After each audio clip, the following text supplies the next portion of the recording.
राजकीय विधि महाविद्यालय बूंदी में आप सभी का स्वागत है।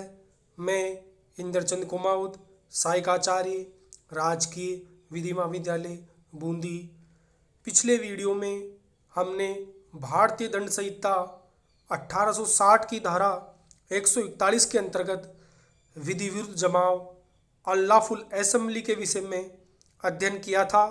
आज हम भारतीय दंड संहिता 1860 के अध्याय 16 के अंतर्गत धारा 299 का अध्ययन करेंगे। अध्याय 16 मानव शरीर पर प्रभाव डालने वाले अपराधों के विषय से संबंधित है।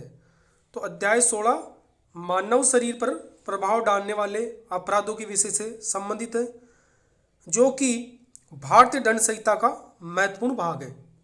ये भारतीय दंड संहिता का महत्वपूर्ण भाग है।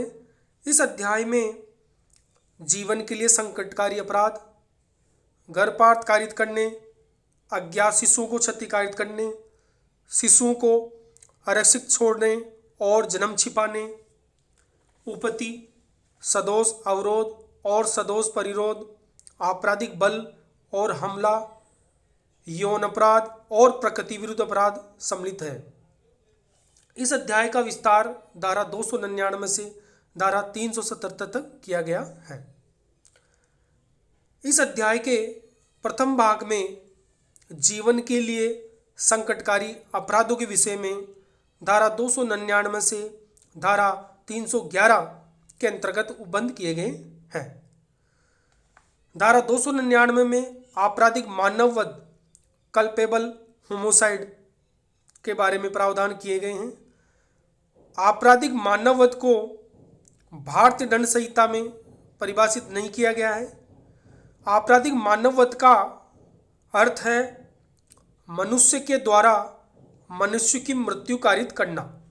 तो आपराधिक मानववध का अर्थ है मनुष्य के द्वारा मनुष्य की मृत्यु कारित करना। दूसरे शब्दों में हम कह सकते हैं कि मानव के द्वारा मानव की मृत्यु कारित करना आपराधिक मानववध कहलाता है। तो मानव के द्वारा या मनुष्य के द्वारा मनुष्य की मृत्यु कारित करने को आपराधिक मानववध कहते हैं।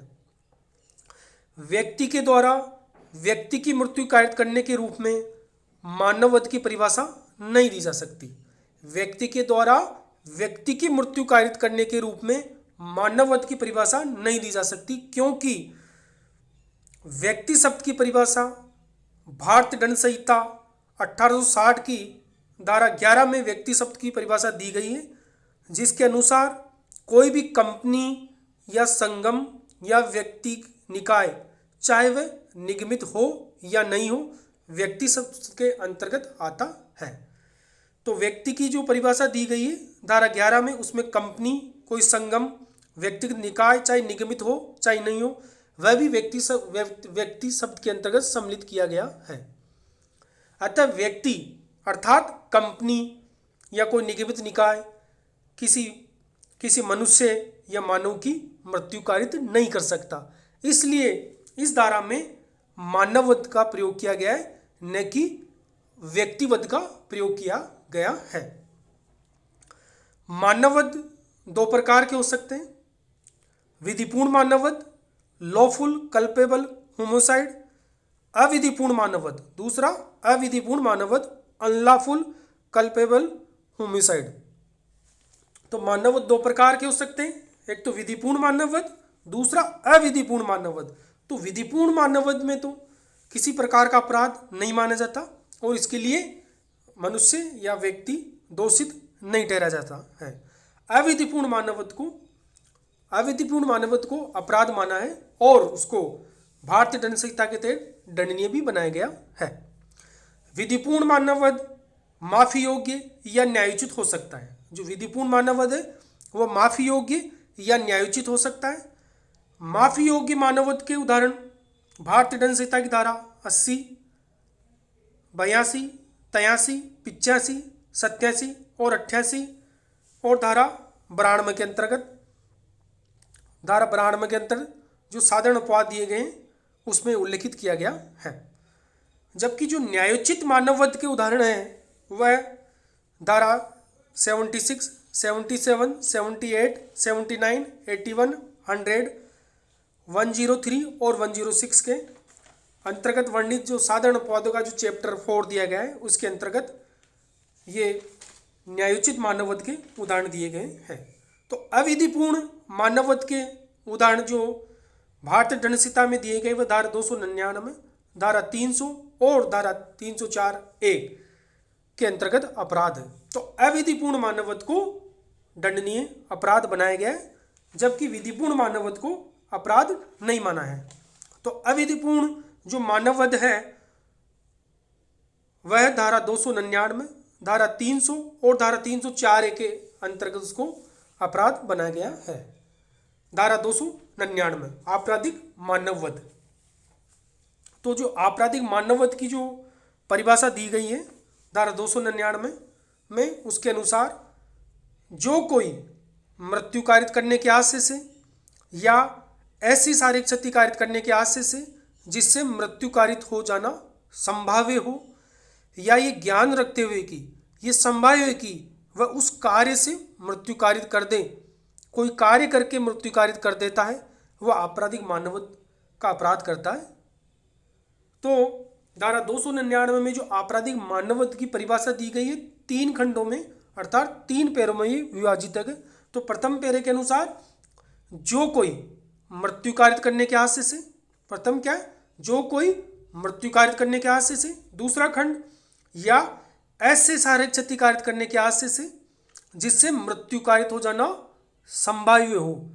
तीसरा खंड, या ये ज्ञान रखते हुए कि ये संभाव्य है कि वह उस कार्य से मृत्यु कारित कर दे, कोई कार्य करके मृत्यु कारित कर देता है, वह आपराधिक मानववध का अपराध करता है। तो आपराधिक मानववध में कोई ऐसा कृत्य करे जिससे मृत्यु कारित होना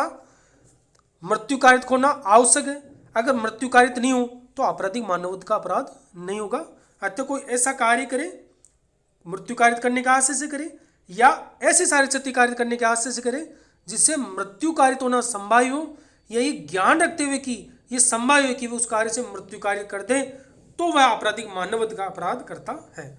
इस धारा के साथ 3 दृष्टांत दिए गए तथा 3 स्पष्टीकरण देके इसको और स्पष्ट किया गया आपराधिक मानववध को। तो जो प्रथम दृष्टांत दिया गया है वह है एक गड्ढे पर लकड़ियां और घास इस आशय से बिछाता है कि तद्वारा मृत्यु कारित करे, या ये ज्ञान रखते हुए बिछाता है कि संभाव्य है कि तद्वारा मृत्यु कारित हो। ये विश्वास करते हुए कि वह भूमि सुदृढ़ है उस पर चलता है। तो ये विश्वास करता है कि वह भूमि क्या है, सुदृढ़ है, उस पर चलता है और उसमें गिर पड़ता है और वह मारा जाता है। कहने आपराधिक मानववध का अपराध किया है। दूसरा, ये जानता है कि यह एक झाड़ी के पीछे है। जानता है कि यह झाड़ी के पीछे, ये बात नहीं जानता। यह की मृत्यु कारित करने के आशय से, या ये जानते हो कि उसने यह की मृत्यु कारित होना संभाव्य है, को उस झाड़ी पर गोली चलाने के लिए उत्प्रेरित करता है। तो को झाड़ी के पीछे गोली चलाने की उत्प्रेरित करता है, जबकि को ये पता नहीं है कि ये झाड़ी के पीछे है। अब गोली चलाता है और ये को मार डालता है। यहाँ हो सकता है कि किसी भी अपराध का दोषी न हो, क्यों कि को इस बात का मालूम ही नहीं है कि झाड़ी के पीछे यह है, किंतु ने आपराधिक मानववध का अपराध किया। है। तीसरा दृष्टांत, एक मुर्गे को मार डालने और उसे चुरा लेने के आशय से, एक मुर्गे को मार डालने और उसे चुरा लेने के आशय से उस पर गोली चलाकर को जो एक झाड़ी के पीछे मार डालता है। मुर्गे को मार डालने के लिए और उसे चुरा लेने के आशय से उस पर गोली चलाता है। को जो एक झाड़ी के पीछे मार डालता है, पर को ये पता नहीं है कि उस झाड़ी के पीछे छुपा है, और का जो इंटेंशन था वो मुर्गे को मार डालने, उसे चुरा लेने का था, किंतु ये नहीं जानता था कि वहां पर है। यहाँ यद्यपि विधिवत कार्य कर रहा था तथापि वह आपराधिक मानववध का दोषी नहीं है, क्योंकि उसको पता नहीं था कि ख उस झाड़ी के पीछे छुपा है, या कोई ऐसा कार्य करके जिसे मृत्यु कारित को ना संभव जानता हूं, मृत्यु कारित करने के आशय से उसने कार्य नहीं किया था, इस कारण से कहने का आपराधिक मानववध का दोषी नहीं है। इस धारा के साथ 3 महत्वपूर्ण स्पष्टीकरण दिए गए हैं। तो प्रथम स्पष्टीकरण के अनुसार वह व्यक्ति जो किसी विकार रोग या अंग शैथिल्य से ग्रस्त है, वह व्यक्ति जो किसी विकार रोग से या अंग शैथिल्य से ग्रस्त है, किसी दूसरे व्यक्ति को शारीरिक क्षति कारित करता है और तद द्वारा उसे दूसरे व्यक्ति की मृत्यु त्वरित कर देता है, वह उसकी मृत्यु कारित करने के लिए दोषी होगा, वह उसकी मृत्यु कारित करने का दोषी होगा। अपराधी का यह तर्क अर्थहीन होगा कि यदि मृतक किसी विकार रोग से या अंग शैथिल्य से ग्रस्त नहीं होता तो उसकी मृत्यु नहीं होती। तो अपराधी इस बात का तर्क नहीं ले सकता कि मृतक अगर किसी विकार रोग से या अंग शैथिल्य से ग्रस्त नहीं होता तो उसकी मृत्यु कारित नहीं होती। ऐसे व्यक्ति के जीवन को प्रभावित करने वाले अपराध जिसकी मृत्यु किसी मरणशील रोग या वृद्धावस्था आदि कारण होने वाली है और किसी स्वस्थ व्यक्ति की मृत्यु के बीच विधि कोई अंतर या विभेद नहीं करती है। अतः वह व्यक्ति जो किसी विकार रोग से या अंग शैथिल्य से ग्रस्त है, किसी दूसरे व्यक्ति को शारीरिक क्षति कारित करता है और एतद द्वारा उस दूसरे व्यक्ति की मृत्यु कारित कर देता है तो उसकी मृत्यु कारित करने के लिए दोषी होगा। दूसरा स्पष्टीकरण, शारीरिक क्षति द्वारा कारित की गई मृत्यु के मामलों में क्षति कारित करने वाला ही मृत्यु कारित करने का दोषी होगा। तो दूसरे स्पष्टीकरण में इस बात का उल्लेख किया गया है कि शारीरिक क्षति द्वारा कारित की गई मृत्यु के मामलों में क्षति कारित करने वाला ही मृत्यु का दोषी होगा, चाहे उचित उपचार से और कौशलपूर्ण चिकित्सा करने से वह मृत्यु रोकी जा सकती थी। दूसरे शब्दों में, शारीरिक क्षति द्वारा मृत्यु कारित करने के मामलों में अभियुक्त यह तर्क नहीं दे सकता कि यदि मृतक को उचित उपचार और कौशलपूर्ण चिकित्सा उपलब्ध हो जाती तो उसकी मृत्यु रोकी जा सकती थी। तो दूसरे शब्दों में यह कह सकते हैं कि शारीरिक क्षति द्वारा मृत्यु कारित करने के मामलों में अभियुक्त यह तर्क नहीं दे सकता कि यदि मृतक को उचित उपचार और कौशलपूर्ण चिकित्सा उपलब्ध हो जाती तो उसकी मृत्यु रोकी जा सकती थी। अतः अगर किसी ने शारीरिक क्षति द्वारा मृत्यु कारित की गई है तो क्षति कारित करने वाला ही मृत्यु कारित करने का दोषी होगा। तीसरा जो स्पष्टीकरण दिया गया है इस धारा के साथ, वह भी एक महत्वपूर्ण स्पष्टीकरण है। इस स्पष्टीकरण के अनुसार यह स्पष्टीकरण ये स्पष्ट करता है कि माँ के पेट में शिशु की मृत्यु कारित कर देना, माँ के पेट में शिशु की मृत्यु कारित कर देना मानववध नहीं है। अगर माँ के गर्भ में कोई शिशु है और उस शिशु की अगर मृत्यु कारित की जाती है तो वह मानववध नहीं कहलाता। परंतु यदि माँ के शरीर से शिशु का कोई भी भाग बाहर निकल आए, परंतु माँ के गर्भ से शिशु का कोई भी भाग बाहर निकल आए और शिशु जीवित हो, तो चाहे उसने श्वास ली हो या नहीं हो या पूर्णतः पैदा नहीं भी हुआ हो, उसकी मृत्यु कारित करना आपराधिक मानववध है। अगर शिशु का कोई भी भाग अगर बाहर निकल आए और वह शिशु जीवित है, फिर उसकी अगर मृत्यु कारित की जाती है तो वह आपराधिक मानववध कहलाएगा। परंतु माँ के गर्भ में अगर शिशु की मृत्यु कारित की जाती है तो वह आपराधिक मानववध नहीं कहलाएगा। दूसरे शब्दों में ये कह सकते हैं किसी गर्भवती महिला की मृत्यु कारित करना केवल एक मानववध है। किसी गर्भवती महिला की मृत्यु कारित करना केवल एक मानववध है, एक से अधिक नहीं, क्योंकि जब तक शिशु माँ के पेट में है उसका कोई अपना अस्तित्व नहीं होता।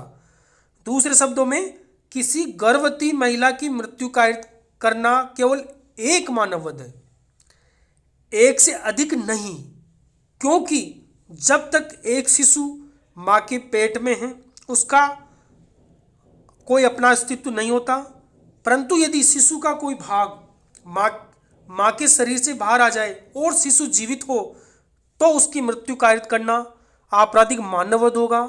यदि धारा 299 के किसी भी खंड की अनिवार्यता विद्यमान हो, इसके लिए यह आवश्यक नहीं कि शिशु ने सांस ली हो या वह पूर्णतः पैदा हो गया हो। ये बात ध्यान देने योग्य है कि शिशु को जीवित जन्म लेने से सांस से रोकना, अगर शिशु को जीवित जन्म लेने से कोई सांस से रोकता है या उसके जन्म के पश्चात उसकी मृत्यु कायरत कर देता है तो उसको संहिता, भारतीय दंड संहिता की धारा 315 के अधीन दंडनीय बनाया गया है। अतः इस स्पष्टीकरण से ये स्पष्ट होता है कि माँ के पेट में अगर शिशु की मृत्यु कायरत कर दी जाती है तो वह मानववध नहीं कहलाएगा, परंतु मानववध नहीं कहलाएगा, परंतु यदि शिशु का कोई भाग बाहर निकला जाए और वह जीवित है, उस अवस्था में अगर शिशु की मृत्यु कायरत की जाती है तो फिर वह आपराधिक मानववध कहलाएगा। अतः धारा 299 में आपराधिक मानववध की बारे में प्रावधान किए गए हैं। धारा 299 में कुल तीन खंडों में विभाजित है और इस धारा के साथ 3 दृष्टांत और 3 स्पष्टीकरण दिए गए जिससे वह आपराधिक मानववध को और भी अच्छी तरह से स्पष्ट किया गया है। अगले वीडियो में हम हत्या धारा 300 भारतीय दंड संहिता के विषय में अध्ययन करेंगे तथा हत्या तथा आपराधिक मानववध में क्या अंतर होता है के विषय में अध्ययन करेंगे। Thank you.